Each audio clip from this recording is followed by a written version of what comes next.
দেখো, আজ সন্ধ্যাবেলাতে পশ্চিমবঙ্গ প্রাথমিক শিক্ষা পর্ষদ মানে West Bengal Board of primary এডুকেশনের তরফ থেকে রিক্রুটমেন্ট নোটিফিকেশন জারি করলো। ঠিক আছে, তো দেখো এটা কিন্তু একটা বিগ নিউজ বলতে পারো। দেখো আমি একটু পড়ছি।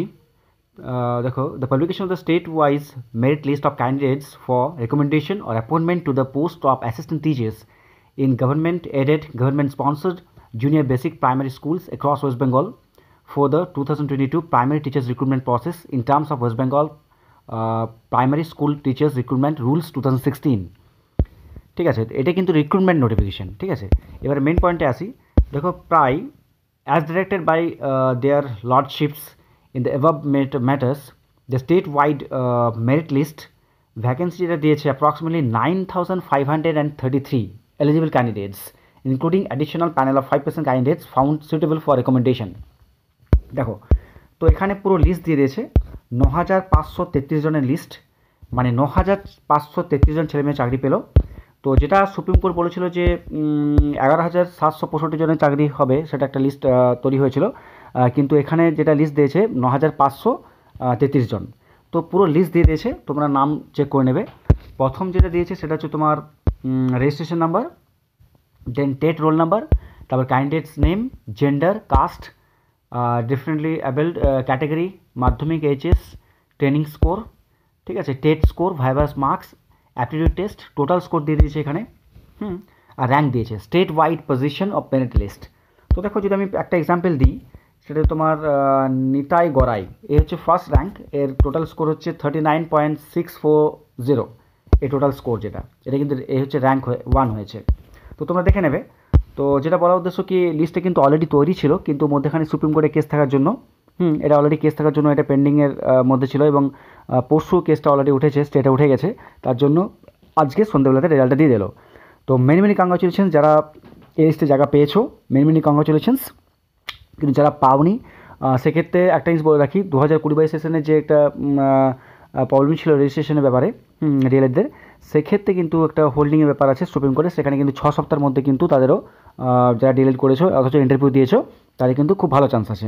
ঠিক আছে, আর একটা কথা বলে দিচ্ছি, যেটা এই যে রেজাল্টটা, এটা কিন্তু স্টেট ওয়াইজ দিয়েছে। যারা এটা কিন্তু হোম ডিস্ট্রিক্টেও হতে পারে বা আদার ডিস্ট্রিক্ট হতে পারে। যদি তোমার র্যাঙ্কটা খুব ভালো থাকে, সেক্ষেত্রে তুমি কিন্তু হোম ডিস্ট্রিক্টে মানে চাকরি পাওয়ার চান্স কিন্তু খুবই বেশি।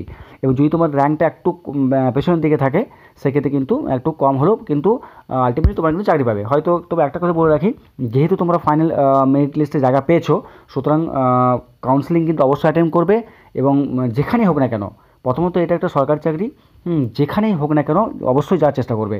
ঠিক আছে, আর একটা কথা বলে দিচ্ছি, যেটা হচ্ছে তোমার যে কাট অফ মার্ক তো অলরেডি দিয়ে দিয়েছে, তোমরা প্রায় 240 জনের 240 লিস্ট আছে, 240টা পেয়ে যাচ্ছে, তোমরা কিন্তু দেখে নেবে রেজাল্টটা। আর একটা কথা বলছি, যেটা 2022-এ, মানে প্রায় বলতে পারো তুমি 2017 সালের থেকে, মানে প্রায় 7 বছর, এটা কিন্তু একটা লম্বা প্রসেস। এরপরে রেজাল্টটা বেরোলো 2022-এ, 17, 18, 19, 20, 21, 22, 23, 24-এ গিয়ে আজ রেজাল্টটা বেরোচ্ছে। হ্যাঁ, দীর্ঘ প্রতীক্ষার অপেক্ষা আজকে শেষ হলো। আর এক্ষেত্রে একটা কথা বলে রাখি, যারা 2022-এ ইন্টারভিউ দিয়েছো, মানে তাদের তো এটা বেরিয়ে গেল, এবং যারা 22-এ টেট পাস করেছো এবং ইন্টারভিউর জন্য প্রিপারেশন অলরেডি নিচ্ছ, তোমাদের কিন্তু এবার কিন্তু ইন্টারভিউ প্রসেস শুরু হবে। আশা করি কাউন্সেলিংটা এক সপ্তাহের মধ্যে বা তার আগে বা কিছুদিন পরে হয়তো কাউন্সেলিংয়ের নোটিফিকেশন দিয়ে দেবে। তোমরা তো সেখানে কাউন্সেলিংয়ের হওয়ার পরেই কিন্তু খুব তাড়াতাড়ির মধ্যে কিন্তু জয়েনিং দিয়ে দেবে স্কুলে। ঠিক আছে, খুব তাড়াতাড়ির মধ্যে কিন্তু কাজ হবে, শিওর। আর যারা ইন্টারভিউ দেবে, মানে 2022-এ যারা টেট পাস করেছো, তারা অলরেডি আন্দোলন করছে, এবং তাদেরও রেজাল্ট, তাদের কিন্তু যেটা ইন্টারভিউ লিস্ট বা ইন্টারভিউর যে নোটিফিকেশন, সেটা কিন্তু খুব তাড়াতাড়ি পাবলিশ হবে, এবং তোমরা কিন্তু তৈরি থাকো। এবং অনেকে ভাবছো কি হয়তো ইন্টারভিউ নোটিফিকেশনটা দেখ তারপরে আমরা প্রিপারেশন নেবো, এটা কিন্তু ভুল করছো। তোমাদের কিন্তু খুব তাড়াতাড়ি কিন্তু ইন্টারভিউ নোটিফিকেশনটা বেরিয়ে যাবে, এবং তোমার কিন্তু প্রিপারেশন অলরেডি নিয়ে নাও, নাহলে কিন্তু খুব পস্তাতে হবে। তো এগেন, যারা চান্স পেলে মেনি কংগ্রাচুলেশনস, আর যারা পাওনি তারা একটু ওয়েট করো, তোমার নেক্সট রিক্রুটমেন্ট প্রসেসে তোমাদের কিন্তু নাম থাকবে। কারণ তোমরা অলরেডি জানো যে বিএডদেরকে বাদ দেওয়া হয়েছে, এনআইএসদের বাদ দেওয়া হয়েছে, সুতরাং এখানে যেগুলো আছে সেগুলো অলরেডি সব কিন্তু ডিএলএড ক্যান্ডিডেট। সুতরাং এখানে কোনো প্রাইমারি রিক্রুটমেন্টে এখন কোনো কেস নেই, অলরেডি কোর্টের অর্ডারে চলছে, সুতরাং ভয়ের কোনো কারণ নেই, একদম মেরিটে স্বচ্ছ হয়ে রিক্রুটমেন্ট হবে। সেক্ষেত্রে তোমরা কিন্তু স্যাঙ্গুইন থাকতে পারো। Again West Bengal Board of Primary এডুকেশনকে ধন্যবাদ জানাই একটা এত বড় রিক্রুটমেন্ট ড্রাইভ করার জন্য, এবং মেনি মেনি কংগ্রাচুলেশনস যারা চাকরি পেলে, যারা মেন লিস্টে জায়গা পেয়েছো, এবং সত্যি তোমরা কিন্তু অনেক কষ্ট করেছো, অনেক কষ্ট করে এই জায়গাতে পৌঁছেছো। এবং একটা কথা বলবো কি, তোমরা যারা চাকরি পেলে লিস্টে জায়গা আছে, তোমরা কিন্তু প্লিজ তোমাদের আত্মীয় স্বজন, তোমাদের বন্ধুবান্ধব, তোমাদের টিচার্স সবাইকে জানাও, খুশখবরি দাও। এবং যারা তোমাকে বিশ্বাস করতো না তাদেরকেও অবশ্যই বলো কি হ্যাঁ আমি আর চাকরি পেয়ে গেছি। আর একটা কথা আমি বলবো ভাবছিলাম, কিন্তু বলেই দিই, আমার কিন্তু 5 জন স্টুডেন্ট চাকরি পেয়েছে। আমি কিছু নাম নিয়ে নিচ্ছি: অনির্বাণ, অরিন্দম, এদিকে তোমার টুবুন, এদিকে তোমার সুহিতা, এদিকে তোমার ওর নামটা ভুলে গেছি, অনুরাগ।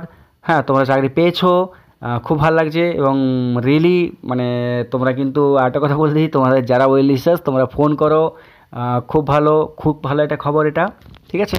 এবং মেনি মেনি কংগ্রাচুলেশনস। কিন্তু যারা পেলে না তারা প্লিজ মন খারাপ করো না, নেক্সট কিন্তু তোমাদের অবশ্যই চান্স থাকবে।